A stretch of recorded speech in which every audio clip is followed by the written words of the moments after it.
Selamat datang di Podium, Podcast Holy Stadium, bersama dengan Pastor Tina Agung Purnomo. Hidup yang diubahkan akan mengubahkan hidup orang lain.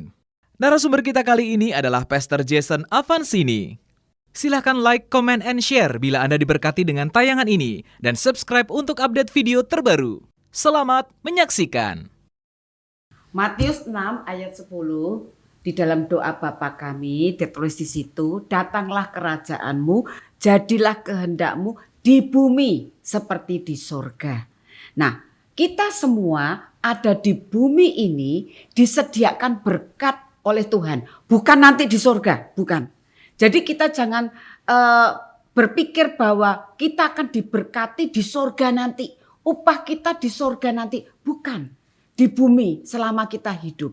Nah, di sini kita mulai bertanya bagaimana caranya hidup kita diberkati. Salah satunya saya dan Pak Petrus Agung itu adalah orang yang setia di dalam memberikan perpuluhan. Di sini saya belajar sekali perpuluhan itu, bahkan saya bukan dari pemasukan yang bersih, tapi dari pemasukan yang kotor. Karena saya sebagai hamba Tuhan. Di situ saya menerapkan hidup sesuai dengan kebenaran firman, yaitu memberikan perpuluhan secara rutin. Dan itu yang selalu saya lakukan dan saya tidak pernah untuk menunda akan yang namanya perpuluhan. Saya tahu makna dari memberi perpuluhan seperti apa. Cuman hari ini kita bisa mempertanyakan, perpuluhan itu adalah perjanjian lama atau perjanjian baru. Karena kita juga harus memperhatikan perjanjian lama, tapi juga kita sekarang ini kita mengikuti perjanjian baru. Nah, hari ini kita di podcast Podium ini, kita ada narasumber yang luar biasa. Jason Avansini. Saya akan bertanya kepada Jason Avansini, perpuluhan itu perjanjian lama atau perjanjian baru? Supaya kita memberi dengan satu pengertian. Bukan karena terpaksa, bukan karena takut.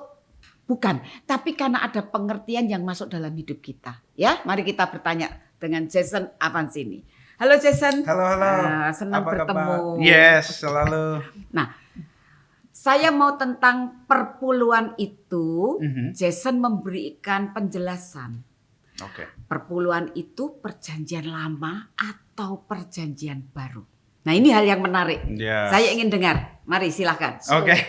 In English dan so nanti Jason, ya. yeah. Okay. So actually I would like to ask you, tithing, is it an Old Testament or a New Testament? Very good question. This question comes up a lot. Pertanyaan ini seringkali muncul It comes around every so many decades. dan selalu muncul dekade demi dekade itu muncul. And there are a lot of different reasons and explanations people have Iya. to come to the conclusion. Dan ada banyak alasan-alasan dan terus argumen-argumen yang dimiliki oleh orang-orang yang kemudian untuk membuat itu menjadi satu kesimpulan. But if your conclusion does not come from the Word of God, Tapi kalau kesimpulan yang dibuat itu tidak berasal dari firman Tuhan, then it's probably not the best Yes. solution. Yes. makanya Conclusion. itu bukan menjadi satu kesimpulan yang baik. So let's unpack the tithe a little bit. Mari kita sedikit buka itu judulnya. One of the first things that we have is people will say that the tithe is only for the Old Testament. Dan salah satu hal yang seringkali dikatakan orang adalah bahwa perpuluhan itu hanya bagi orang-orang di zaman perjanjian lama. They'll say, well, it's that the tithe is from the law, it's from Moses, so it's not doesn't apply anymore. Dan ada yang bilang juga loh, perpuluhan itu kan dari hukumnya Musa sehingga tidak lagi berlaku buat kita. And I understand their heart, I hope, Dan saya memahami hati mereka, saya harap. but we have to understand that some things came through the cross. Tapi kita harus paham bahwa ada sesuatu yang datang melewati salib. Some things stopped at the cross, Ada sesuatu yang berhenti di salib. and some things were transformed on the other side of the cross. Tapi ada sesuatu yang ditransformasi di balik salib. So, setelah salib. so here's an example. Animal sacrifice stopped at the cross. Contoh, mempersembahkan korban binatang itu berhenti di salib. Something that was in the Old Testament that goes all the way through is the worship that David had, that spirit of worship in the Old Testament. Ya, dan sesuatu yang terus lewat berlanjut terus sampai perjanjian baru, contohnya adalah salah satunya adalah penyembahan. It came through. Penyembahan David. Roh yang menyembah itu terus dari perjanjian lama terus sampai perjanjian baru juga terus berlaku. And also, and I don't want to get ahead of myself, but we see things that are also lifted up. There's a higher standard on the other side of the Iya, cross. tapi juga kita melihat sesuatu yang bahkan mengenakan standar yang lebih tinggi. Perjanjian lama ada di perjanjian baru dengan standar yang lebih tinggi. One thing is certain is that the standard of our relationship with God is an even higher standard after the cross. Salah satu yang pasti adalah standar hubungan kita atau persekutuan kita dengan Allah itu setelah perjanjian, setelah salib justru lebih tinggi.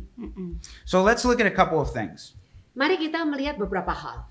We need to look at the fact that before we had the word tithe, we did have people sharing the increase with God. Dan kita perlu melihat bahwa bahkan sebelum kita punya istilah perpuluhan, tapi praktek bahwa orang-orang itu sudah mempersembahkan pertambahan kepada Tuhan itu sudah ada. We see this principle all the way back with the very first couple that was ever created.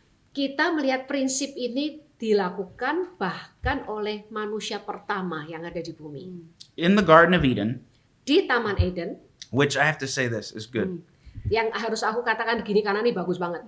We serve the God of the prepared blessings. Kita itu melayani Tuhan atau menyembah Allah yang sudah menyiapkan berkat. He prepares blessings, and once it's just right, he brings us into it. Dia sudah menyiapkan berkat semuanya komplit lebih dulu, baru dia menciptakan manusia.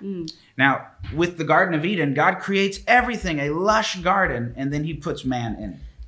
Dengan Taman Eden, Tuhan itu sudah menyiapkan taman dengan segala isinya yang sudah luar biasa baiknya lebih dulu. Setelah siap, baru dia menciptakan Adam dan Hawa. For those who are listening, God has plans. He has breakthroughs, Yeah. opportunities. Yeah. He has houses, spouses, everything waiting for you. He is preparing it. Bagi semua para pendengar, Tuhan itu sudah mempersiapkan semuanya, mempersiapkan tanaman-tanaman, semua persediaan, rumah, spouses, houses, gitu, rumah, pasangan, semua pokoknya semua yang dibutuhkan Komplit. manusia untuk Complete. hidup lengkap itu semuanya sudah disiapkan lebih dahulu. Yes. While you're waiting, God is still working. Amen. Saat saudara menunggu, Tuhan itu masih tetap kerja. Okay, let's look at the first time we see sharing the increase with God in the Mari Bible. kita melihat, pertama kali kita melihat praktek membagikan pertambahan kepada Allah. The first time we see this is with Adam and Eve in the garden. Yang pertama kita lihat adalah dengan Adam dan Hawa di Taman Eden. This is Genesis chapter 2, Ini terambil dari Kejadian pasalnya yang kedua, verse 15 through 17. ayatnya yang ke-15 sampai yang ke-17 dari Kejadian pasalnya yang kedua. And I have a lot of scriptures, so maybe some of these will paraphrase, but I'll give the address so that people can look them up. Ada banyak ayat-ayat yang saya miliki, cuma nggak bisa disebutkan semuanya, hanya beberapa aja yang nanti disampaikan. Cuman saya tetap akan menyebutkan ayat-ayatnya mana saja. Okay? Yeah. It says, "The Lord took the man, put him in the garden to work it and keep it. The Lord commanded this man, saying, You may surely eat of every tree in the garden, but the tree of the knowledge of good and evil you shall not eat, for in the day you eat of it, you shall surely die." Ya, dikatakan Tuhan Allah mengambil manusia itu dan menempatkannya dalam Taman Eden untuk mengusahakan dan memelihara taman itu. Lalu Tuhan Allah memberi perintah ini kepada manusia. Semua pohon dalam taman ini boleh kau makan buahnya dengan bebas. Tetapi pohon pengetahuan tentang yang baik dan yang jahat itu janganlah kau makan buahnya. Sebab pada hari engkau memakannya pastilah engkau mati. So right here we see a principle being established. Di sini kita melihat ada satu prinsip yang ditegakkan. God says you work on everything. Tuhan bilang kamu mengusahakan semuanya. You bestow labor on all of the trees and plants. Engkau mengusahakan mengerjakan semua pohon-pohon, tanaman-tanaman. But there's one that has been set apart. Tapi ada satu yang disisihkan. He says, this one I do not want you to partake of. Dan yang pohon yang satu ini aku tidak mau kamu ambil bagian. Are you seeing this? So here's this concept of you can have it all, but a portion of it belongs to the Lord. Di It's sini been- saudara bisa melihat kan satu konsep bahwa kamu boleh menikmati semua yang lain, tapi ada sebagian yang tidak boleh diutik-utik. a part of the increase is to be set aside. Jadi di samping terjadinya pertambahan ada sesuatu yang disisihkan. Okay, we see it there, right? Kita melihatnya dia. Let's go a little bit further. Kita maju lebih jauh sedikit. Let's look at Cain and Abel in Genesis chapter 4. Kita melihat Kain dan Habel di Kejadian pasal yang keempat. Now, Cain and Abel, Kain dan Habel they are the first children that we see bringing an offering to God in this way. ya, mereka adalah yang kita baca, kita lihat anak yang pertama kali memberikan korban kepada Tuhan. And I'm going to read verse 3 and 4 from the Good News Bible. Saya akan membaca ayat yang ketiga dan keempat dari terjemahan Good News. It says, after some time, Cain brought some of his harvest and gave it as an offering to the Lord. Dikatakan after sometimes, atau di Indonesia juga oke lah. Selanjutnya, ya dikatakan setelah beberapa waktu lamanya, maka Kain mempersembahkan sebagian dari hasil tanah itu kepada Tuhan sebagai korban persembahan. And then Abel brought the first lamb born to his sheep, killed it, and gave the best parts as an offering. And the Dan- Lord was pleased with Abel and not with Cain's. Dan kemudian ayat yang keempat, Habel juga mempersembahkan korban persembahan dari anak sulung kambing dombanya yang pertama jadinya, yakni lemak-lemaknya. Maka Tuhan mengindahkan Habel dan korban persembahannya, tetapi Kain dan korban persembahannya tidak diindahkannya. So now we're seeing these children, they're bringing an offering to the Lord.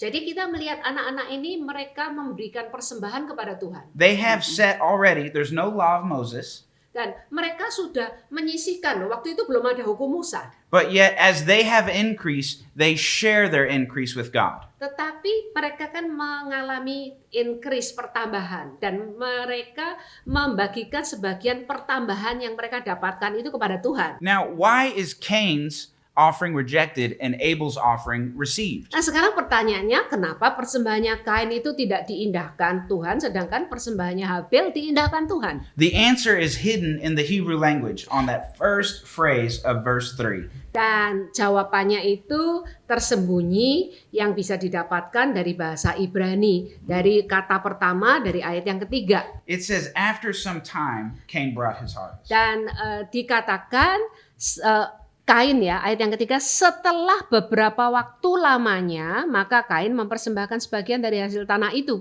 In the Hebrew, it becomes more descriptive that it is at the fullness of time. Dari bahasa Ibrani, terjemahannya itu lebih, maknanya tuh lebih kelihatan. Karena dikatakan setelah kegenapan waktu. So Cain is bringing his produce that is about to spoil. Jadi sebenarnya Kain itu memberikan kepada Tuhan produksinya yang dia peroleh yang sudah hampir busuk, sudah genap waktunya. He's bringing that which was left over. Dia memberikan yang sebenarnya sudah sisa.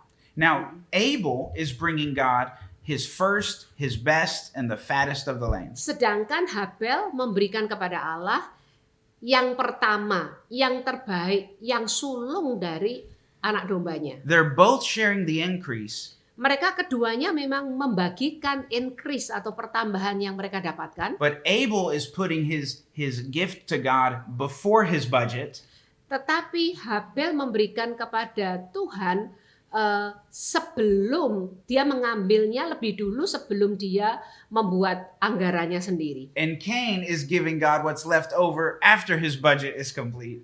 Tetapi Kain memberikan kepada Allah sisanya setelah anggarannya sendiri diambil. So now we're seeing God likes Abel's offering. He likes not only that there's a part set aside, but it's the first and it's the best. Dan Tuhan menyukai persembahannya Habel. Memang Tuhan menyukai persembahan dari pertambahan, tetapi bukan sesuatu yang sisa gitu ya. Tapi karena Habel itu memberikan yang pertama. Okay, sharing the increase.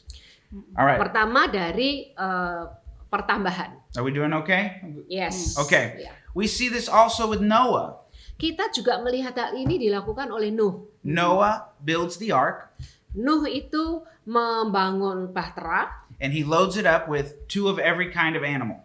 dan dia itu maksudnya bahteranya diisi dengan 2 jenis binatang ya. In Genesis chapter 7 verse 1 through 3, Kejadian 7 ayat 1 sampai 3. it says that he also brought 7 pairs of the clean animals. Jadi kalau binatang yang haram itu cuma sepasang, tetapi binatang yang halal itu 7 pasang. Now, after the storm, after the flood, when the waters reside, Setelah badai, setelah banjir, setelah air itu surut the boat sets down, dan bahtera itu sudah terdampar, Noah gets out and he is now the richest man in the world. Nuh keluar sebagai orang yang paling kaya di seluruh dunia. He has everything, all of the clean animals, all of the animals. Nah, dia memiliki semua binatang, semuanya. The first thing that he does is he shares the increase with God. Yang pertama yang dia lakukan, dia berbagi pertambahan dengan Allah. In Genesis chapter 8, verse 20, this is where he does this. Di Kejadian 8 ayat yang ke-20, saudara bisa baca ini. He gives 1/7, imagine that, of the world's wealth of this clean animal. Dia memberikan 1/7. May I read it? Yeah, go Okay. ahead and read verse 20 Kejadian through 8 22. ayat 20 mulai. Lalu Nuh mendirikan mezbah bagi Tuhan dari segala binatang yang tidak haram dan dari segala burung yang tidak haram diambilnyalah beberapa ekor, lalu ia mempersembahkan korban bakaran di atas mezbah itu. Ketika Tuhan mencium persembahan yang harum itu, berfirmanlah Tuhan dalam hatinya, aku takkan mengutuk bumi ini lagi karena manusia.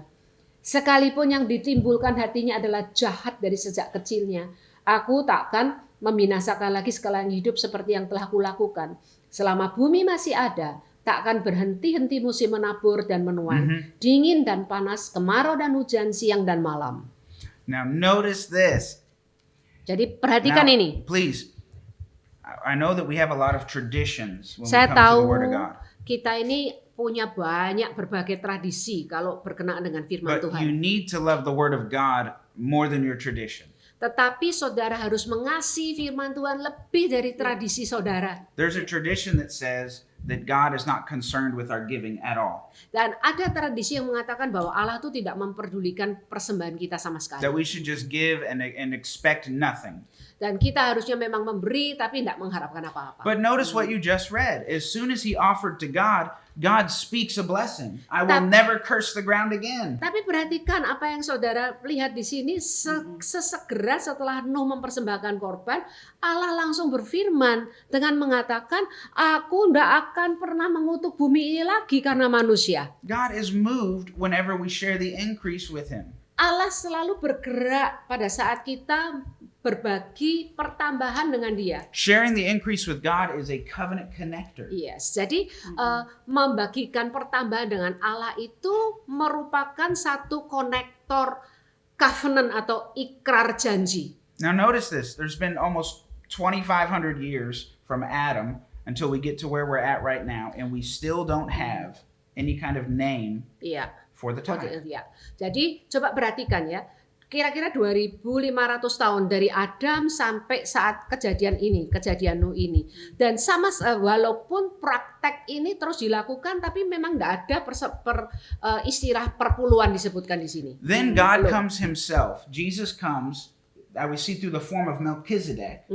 Kemudian Tuhan datang sendiri. Kita memang melihat Tuhan datang dalam bentuk Melkisedek, Raja Yes. Salem, imam. And meets with Abraham, the father of our faith. Dan Melkisedek ketemu dengan Abraham, bapa iman kita.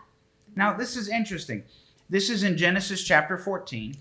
Dan ini menarik banget, ini dari Kejadian pasal yang ke-14. Abraham and his 300 servants Abraham dengan ke-300 hambanya are engaged in what is a localized world war. Dan iya, This was ya, four ya. kings Uh-huh. against five 5 plus kings. Yeah. Ya, ya. Jadi ini peperangan dalam tanda kutip lokal dunia pada waktu itu karena dia melawan 5 raja, 4 raja melawan 5 raja waktu itu. Now, one of those towns, one of those kings was the king of Sodom. Dan salah satu rajanya adalah Raja Sodom, And that is where Abraham's nephew Lot was living. di mana di Sodom itu keponakan Abraham yaitu Lot tinggal. And during this battle, all of the people from Sodom and Gomorrah, all of the fighting people have been kidnapped, including Lot. Ya, dan pada ketika itu orang-orang dari Sodom dan juga teman-temannya ini, mereka raja-raja Sodom ini, mereka kan diculik oleh musuh. Abraham comes Kemudian Abraham datang and fights and gets back all of the plunder. dan berperang dan kemudian memperoleh semua jarahan. So whenever it says he's coming back from the slaughter, he's coming back from a war and he's coming back with much money. Iya, jadi Abraham masuk berperang ya, dan dia kemudian menang peperangan dengan membawa banyak sekali keuangan, banyak sekali jarahan, And banyak sekali kekayaan. And he's coming back with the people. Dan dia juga kembali dengan orang-orang yang diselamatkan This is dia. so important. Are we Ini learning penting anything? Is it okay? Yes. Yeah, Okay. yeah.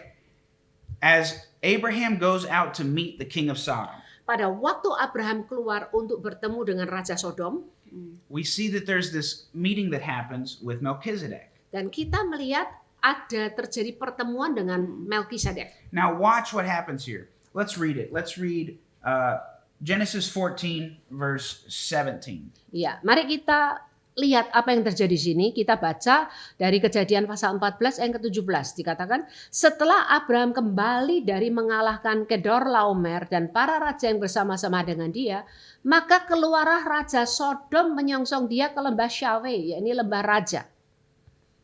Where did we go? Now we're at 17. 17. Okay, and then go ahead and read 18 through 20 and I'll comment on it. Oke, dari 18 ya sampai 20. Melkisedek Raja Salem membawa roti dan anggur. Oh wait. He brought roti and anggur. He brought Yeah. bread and wine. Mhm. Now notice this. These are the symbols of the New Testament Passover. Jadi perhatikan ini, roti dan anggur itu adalah lambang dari Paskah Perjanjian Baru. These are not the elements that were used in the Old Testament Passover where it would have been Iya, bitter herbs ya. and lamb. Dan and ini kan goats. bukan barang-barang yang kita gunakan untuk Paskah Perjanjian Lama. Karena Paskah Perjanjian Lama kan ada domba, terus kemudian mur, ya kan, kayak gitu. Ini bukan dari Perjanjian Lama. Okay, so very important. All right, go ahead. Jadi Melkisedek Raja Salem membawa roti dan anggur.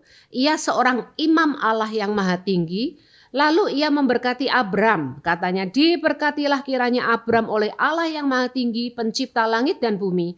Dan terpujilah Allah yang maha tinggi yang telah menyerahkan musuhmu ke tanganmu. Lalu Abram memberikan kepadanya 1/10 dari semuanya. Okay, here he is. It says he brings all of this, and Abraham now tithes off of everything from this plunder of the battle, right? Lalu Abram memberikan kepadanya 1/10 dari semua jarahan yang dia dapatkan itu. Now, then what happens is the king of Sodom says, just give me the people and you can keep all the goods that you recovered, in verse 21. Ya, ayat yang ke-21 tuh Raja Sodom bilang begini.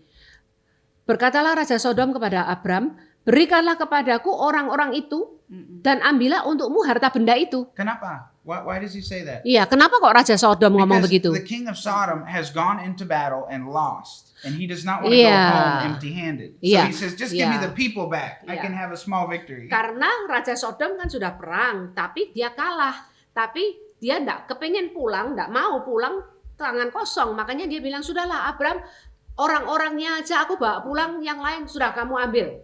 Now Abraham says, no, you can take all of this. Take all of it. Tapi Abraham bilang, enggak, kamu ambil semuanya kamu ambil. See, we're seeing a change happening in Abraham. Kita melihat ada perubahan yang terjadi di Abraham. Whenever he tithed, he was entering into a new type of covenant with God.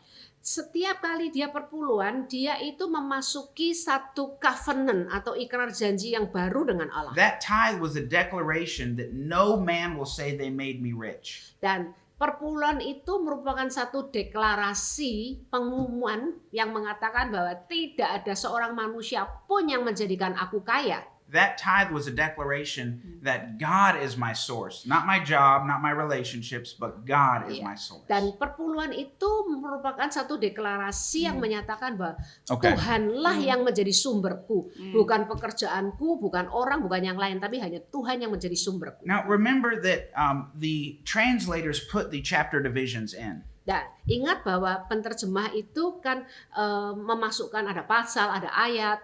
So whenever we look at Genesis chapter 14 verse 18 through Genesis 15 verse 18, we're really seeing one body of truth, one movement in Scripture. Dan sebenarnya kalau kita melihat Kejadian pasal 14 ayat yang ke-18 terus sampai Kejadian 15 which verse? 15 verse 18. 18 15. Yep. Chapter 15 verse 18. Kejadian 15 ayat 18 juga itu merupakan satu kesatuan. Immediately after this tithe, a conversation starts and God now enters into covenant with Abraham. Dan segera setelah perpuluhan ini perbincangan terus berlanjut dan kemudian Tuhan nyambung dengan memasuki ikrar janji covenant dengan He Abraham. puts Abraham to sleep. He cuts the Animals. animal in half, and then they walk in the figure 8. Iya. But Iya. it's only God who walks through Yeah. the figure 8. Iya. Jadi setelah itu kan apa yang terjadi? Abraham dibuat tidur, tapi sebelumnya kan Abraham mempersiapkan korban, jadi binatang-binatang dibelah dan kemudian biasanya kan yang berjanji itu mengelilingi membentuk angka 8, tetapi pada kasus ini Now look at- Allah saja yang Yes. mengelilingi yang membentuk angka 8 itu, Abrahamnya enggak. Hey, the reason he walked alone was because if anyone broke the covenant, they would have to be killed. And he knew that Abraham was going to sin. Yes, So it yeah. was an act of grace that he Iya, walked jadi kan memang dalam perjanjian kalau ada yang melanggar janji harus dibunuh, dan Allah sudah ngerti bahwa Abraham pasti nggak bisa memenuhi janji. Jadi ini pun merupakan lambang anugerah sehingga Allah sendiri yang jalan sendirian So karena Abraham pasti nggak bisa memenuhi janjinya. Abraham in Genesis 12 receives a call from God.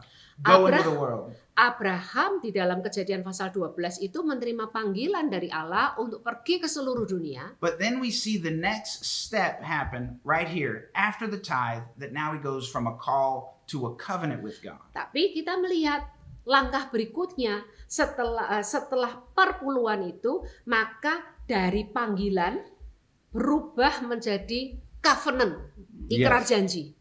Amen? Okay, Amen. now again, Very this is all interesting. happening before Moses has come. Ya, dan sekali lagi ini kan terjadi sebelum Musa muncul.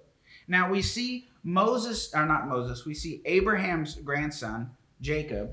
Aha. He also tithes. Kita melihat cucunya Abraham, si Yakub itu juga memberikan perpuluhan. In Genesis 28, he has a powerful moment with God. Di Kejadian pasal 28 dia mengalami sebuah saat yang sangat luar biasa bersama dengan Allah. God shows him the vision of the ladder and shows angels going up and down. Tuhan membuat dia melihat penglihatan ada tangga, anak tangga di mana malaikat turun naik di And situ. his response is, I need to tithe. Dan respon yang dilakukan oleh Yakub adalah, oh aku perlu memberikan perpuluhan. Now, see, there's something that happens when you've had a personal encounter with God. Nah, sesuatu terjadi kalau kita itu saudara mengalami satu perjumpaan pribadi dengan Allah. When you have a personal encounter with God, Kalau engkau mengalami satu perjumpaan pribadi dengan Allah, there is a natural response of gratitude, of thankfulness, of praise. ada satu respon di mana kita mengucap syukur, berterima kasih, memuji. And here's the thing, you can give without love, but you cannot love without giving. Ini, engkau bisa memberi tanpa mengasihi, tapi tidak mungkin mengasihi tanpa memberi, itu nggak mungkin. So the response was, I'm going to tithe. Dan maka responnya adalah aku mau perpuluhan. Now look at this. I've taken my time here, but I'm trying to build a foundation for Ya, you. saya memang ambil banyak waktu di sini, tapi saya mencoba untuk membangun satu fondasi. We have Adam, we have Abel, we have Noah, we have Abraham, we have Jacob. Kita punya Adam, punya Habel, punya Nuh, punya Abraham, punya Yakub. We have all these people sharing the increase with God.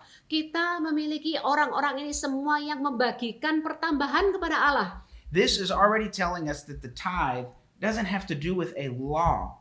Jadi di sini ini pun sudah mengatakan kepada kita bahwa perpuluhan itu tidak ada hubungannya dengan hukum. But this was a practice that sprung up out of a relationship Iya. with God. Tetapi ini merupakan satu praktek atau sesuatu yang dilakukan yang munculnya karena adanya hubungan dengan Allah. Amen? Amin. Iya. Okay. Are we doing all right? Oh ya, great. Now we have Moses. Let's go to Moses. Sekarang baru Musa muncul. Ayo kita lihat Musa. Now Moses, this is interesting.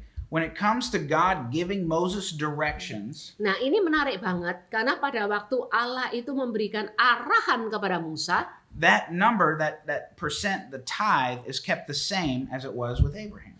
dan jumlah perpuluhan itu tetap dipertahankan sama seperti yang dilakukan oleh Abraham. Now, this part's interesting Bagian ini menarik banget because before Moses, we just see one tithe.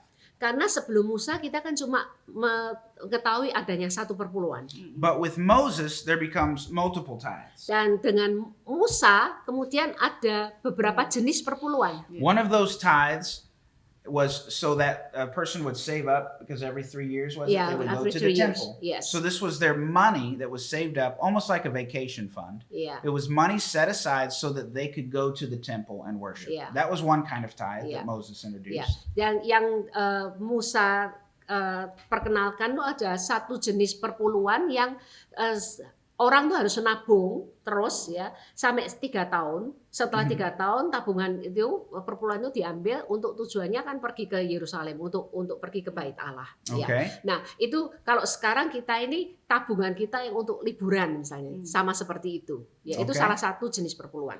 Okay. Now that tithe we don't see a whole lot of in the New Testament. Iya, kalau perpuluhan yang seperti itu kita tidak lihat di dalam Perjanjian Baru. Now another tithe that was introduced was a tithe of it was money set aside for widows and orphans. Iya.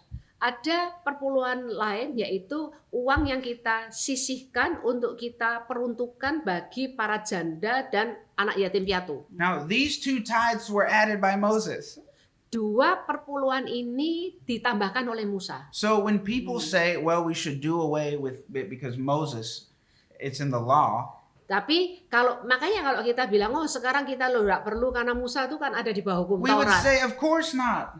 Kita akan bilang ya tentu saja We should enggak. always take care of widows and orphans. Kita harus merawat para janda dan yatim piatu. It's also in James. Yes. It said that it's the real service. It is reiterated Iya. over and Kan- over again. Kan di Yakobus juga dikatakan gitu, ibadah yang sejati adalah kita merawat janda dan yatim piatu. Iya. Absolutely. Now let's look at, this is a good scripture. Ini Look at Leviticus 27, ayat yang bagus banget, Imamat 27. and this is going to be the portion about the tithe. Ini menjadi bagian dari perpuluhan. What we have here, let's look at verse 26 and verse 30. Mari kita melihat ayat yang ke-26 dan 30. It says, but a firstborn of animals, which is a firstborn, belongs to the Lord. Dikatakan akan tetapi anak sulung sebagai anak sulung menjadi hak Tuhan. Whether it's ox or sheep, it is the Lord's. Di antara hewan ya. Apakah itu seekor lembu atau kambing domba atau apa, itu milik Tuhan. In verse 30, every tithe of the land, whether it is seed of the land or fruit of the trees, is the Lord's. It is holy unto the Lord. Ayat yang ke-30, demikian juga segala persembahan persepuluhan dari tanah, baik dari hasil benih di tanah maupun dari buah pohon-pohonan adalah milik Tuhan. Itulah persembahan kudus bagi Tuhan. Do not miss this revelation. Jangan sampai kita kehilangan pewahyuan ini. We are body, soul, and spirit. Kita ini kan tubuh, jiwa, dan roh. Any time that we produce anything, Setiap kali kita menghasilkan sesuatu, the first of it is holy unto God. yang pertama, hasil pertama itu kudus bagi Tuhan. You have the power to create something holy by producing anything. Saudara mempunyai kekuatan atau kuasa untuk menciptakan, memproduksi sesuatu yang kudus, yang Nah, miliknya Tuhan. Do you see that? So you even have Amazon. Saudara bahkan punya Amazon. If Amazon makes increase, which they have, Kalau Amazon itu memperoleh pertambahan yang memang mereka punya, that first 10% is holy. yang 10% pertamanya itu kudus. It belongs to the Lord. Itu miliknya Tuhan. Now, if they're not bringing that to the Lord, then there's a problem there, right? Kalau mereka tidak membawanya kepada Tuhan, ya itu masalah loh. But for all of us, we have the power to create something spiritual, something holy. Tetapi bagi By kita producing. semua, kita itu semua punya potensi untuk menciptakan atau untuk memproduksi sesuatu yang kudus, yang Okay. menjadi miliknya Tuhan. Okay, now we're getting ready to change gears. Sekarang kita siap ganti persneling. I'm going to skip Malachi for the moment. Untuk sementara ini saya akan tidak ambil Maleaki. I want to talk about Jesus Saya akan bicara mengenai Yesus. because Jesus also talks about the tithe. Karena Yesus juga bicara mengenai perpuluhan. Matthew 23:23. Matius 23:23. He tells these Pharisees, he said, "You tithe the mint and the dill, but you neglect the weightier issues, Dia mengatakan Such as the kepada justice and faithfulness." kepada orang-orang Farisi, ya, celakalah kamu hai ahli-ahli Taurat dan orang-orang Farisi, hai kamu orang-orang munafik, sebab persepuluhan dari selasih, adas, manis dan jintan kamu bayar, tetapi yang terpenting dalam hukum Taurat kamu abaikan, yaitu keadilan dan belas kasihan dan kesetiaan. Yang satu harus dilakukan dan Ya. yang lain jangan diabaikan, harus dilakukan He juga says you should have dua-duanya. done that. And, Dia, he- dia katakan kamu harusnya lakukan itu. and Jesus says that this is not, it's a light thing. It's not even one of the weightier issues. Ya, Yesus ngomong ini kan hal yang sepele, bahkan bukan perkara yang berat. Yet for many believers today, that becomes the weighty issue. Should I Dan give or not? bagi banyak orang percaya sekarang ini so menjadi heavy. sesuatu hal yang berat banget. Kita terus nimbang-nimbang, aku beri atau enggak ini gitu. Ya But kan? really, if you're unwilling to obey the lesser kind of things, you don't ya. have a chance with the weightier things. Padahal sebenarnya Tuhan lagi ngomong loh, kalau kamu yang sepele aja enggak kamu mau, enggak mungkin tuh kamu bisa yang gede-gede itu. Okay, but I know we have a lot of smart people watching, right? Tetapi saya tahu ada banyak orang-orang pintar yang juga nonton ini. And the smart people say, Jason, yes, Jesus said that, but that was before he went to the cross. Ya. Wow, so Ya, clever. ya. Dan orang-orang pintar pasti ngomong, Jason betul lah. Tapi itu kan dilakukan sebelum Yesus naik di salib. Ya. So after he went to the cross, now we don't have to obey that. Dan setelah Yesus disalibkan, kita sudah perlu ngikuti Okay. itu lagi. By that same reasoning, should we throw out the Sermon on the Mount? Just Dan take out dengan Matthew 5, 6, 7. logika aja lah, main logika aja. Kalau memang yang ini dibuang, berarti kita juga mesti membuang khotbah di bukit, mesti dibuang semua dong. Because it was before the cross, Karena itu right? kan juga Yeah. sebelum salib. See, don't get so technical that you Yeah. that you miss the point of what's coming Iya, across. Iya, iya. Jadi jangan sampai begitu teknikalnya, ya, naifnya seperti itu sehingga kemudian dibuang semua yang sebelum salib. Notice this as well. Whenever Jesus is speaking in the Sermon on the Mount, Ya, perhatikan ini, pada waktu Yesus itu bicara di khotbah di bukit, he raises the standard every yes, time. yes, setiap kali justru Yesus itu menaikkan standarnya. He says, "You say don't kill, Ya, Yesus bilang, kamu bilang jangan membunuh, but I say don't even hate in your heart." tetapi aku bilang kalau ada kebencian aja dalam hatimu, He raised the standard. itu sudah pembunuhan. You- Jadi Yesus itu menaikkan standarnya. He said, "You say don't commit adultery, Yesus bilang, kamu bilang jangan berzina, but I say don't even lust in your heart." tapi aku bilang kalau kamu melihat seorang wanita atau pokoknya jangan punya nafsu, kalau lihat wanita, Raises the standard. nah itu pun sudah berzina dalam hati. Jadi Yesus menaikkan standar. You say love your neighbor, I say love your enemies. Kamu bilang kasih sesamamu, tapi aku bilang kasihlah musuhmu. Can you imagine Jesus saying, "You say tithe, but I say it's under grace, don't worry about it." Bisakah saudara bayangkan? You got the point. Kamu bilang perpuluhan, tapi aku bilang saudara, nggak usah lah, kan kamu sudah ada di bawah kasih karunia. Yeah. Are you seeing this? And now I know it's offensive because it comes against people's traditions. Ya, saya tahu ini sangat menyinggung karena memang bertentangan dengan tradisi orang-orang. But we see a clear pattern here. Tapi kita melihat satu pola yang jelas di sini. That the tithe really is the bottom rung of the Yeah, ladder when it yeah, comes yeah. to giving. Iya, iya. Jadi sebenarnya perpuluhan itu sebenarnya anak tangga yang pertama dari tangga pemberian. Okay, I'll mention 2 more scriptures and then we'll go look at Malachi. Saya We akan can talk about it a little bit. Ya, saya akan sebutkan 2 ayat lagi, setelah itu kita mau masuk ke Maleaki. After Jesus is crucified, resurrected, and ascends into heaven, Setelah Yesus disalib, dibangkitkan, naik ke surga, we have the book of Hebrews is written. kita punya kitab Ibrani yang ditulis. This is written in 65 to 75 AD, somewhere Ya, in there. itu ditulis kira-kira tahun 65 sampai tahun 70-an. So we are 35 years into the church age. Jadi kita sudah mengalami 35 tahun zaman gereja mula-mula. And in Hebrews chapter 7, there's a greater point that the whole book of Hebrews is trying to make. But there's something interesting that happens in Hebrews 7. Dan Ibrani 7 itu ada sesuatu prinsip yang besar yang memang dinyatakan di situ, tapi ada satu hal yang istimewa sekali yang kita That bisa lihat. As they are talking about God's being greater than everything having to do with Moses, Dan setelah dia bicara mengenai Allah, The rules, the segala priests, all of sesuatu these yang things. lebih besar daripada apa yang berhubungan dengan Musa, when tithing is spoken about, pada waktu disebutkan mengenai perpuluhan di situ, he says, here and now people are tithing. dia bilang di sini dan sekarang ini orang-orang memberikan perpuluhan. And he says, but back then people were tithing. But when he says back then, he's not speaking of Moses. He's speaking about Abraham. Dan And dahulu Melchizedek. orang melakukan perpuluhan, tapi pada waktu dia melakukan dulu orang melakukan perpuluhan itu dia tidak mengacu kepada Musa, tetapi justru mengacu kepada Abraham.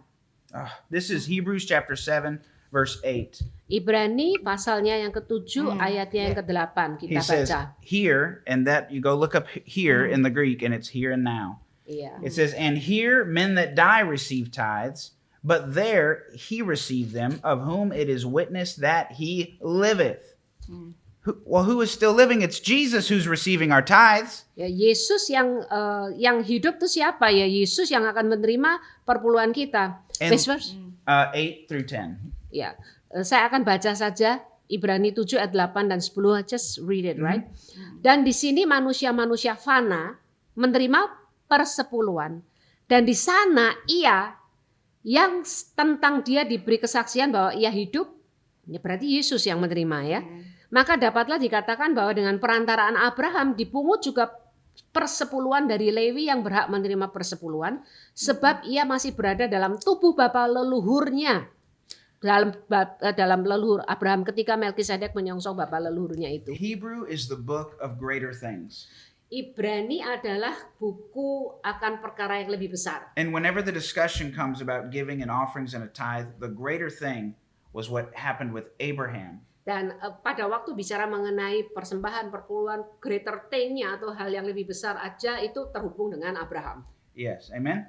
Now here's the next step with this. We are children of Abraham if we are in Christ. Dan ini langkah berikutnya, kita ini kan anak-anaknya Abraham kalau kita di dalam Kristus. Okay? So Abraham before the law is tithing. Jadi Abraham sebelum hukum yang disebut perpuluhan, We're seeing a pattern of people sharing the increase with God all through Scripture. kita kan sudah melihat tadi pola bagaimana orang memberikan Let me give you, persembahan pertambahan. I give you one more though. Saya akan kasih satu lagi. As far as we can see into the future, people are still sharing the increase with Dan God. sejauh kita memandang kepada masa depan, orang-orang tetap menyisihkan atau memberikan pertambahan. In Revelation chapter 21, Di dalam Wahyu pasal yang ke-21, we're going to be 21 verse 23. ayatnya yang ke-23 dari Wahyu pasal 21. This is with the new heaven, the new earth, the new Jerusalem. This is an amazing moment. Ini bumi baru, Yerusalem baru ya. Ini momen atau saat-saat yang yang menakjubkan. And look at verse 23 through 26. Kita lihat dari ayat yang ke-23 sampai 26 dikatakan, dan kota itu tidak memerlukan matahari dan bulan untuk menyinarinya, sebab kemuliaan Allah meneranginya dan anak domba itu adalah lampunya. Dan bangsa-bangsa akan berjalan di dalam cahayanya dan raja-raja di bumi membawa kekayaan mereka kepadanya. Dan pintu-pintu gerbangnya tidak akan ditutup pada siang hari, sebab malam tidak akan ada lagi di sana, dan kekayaan dan hormat bangsa-bangsa akan dibawa kepadanya. Now, I love this about the Indonesian Bible. It gets it right. Ya, It uses the word. Ya, saya senang Wealth. dengan Alkitab bahasa Indonesia karena memang benar ini Yeah. terjemahnya.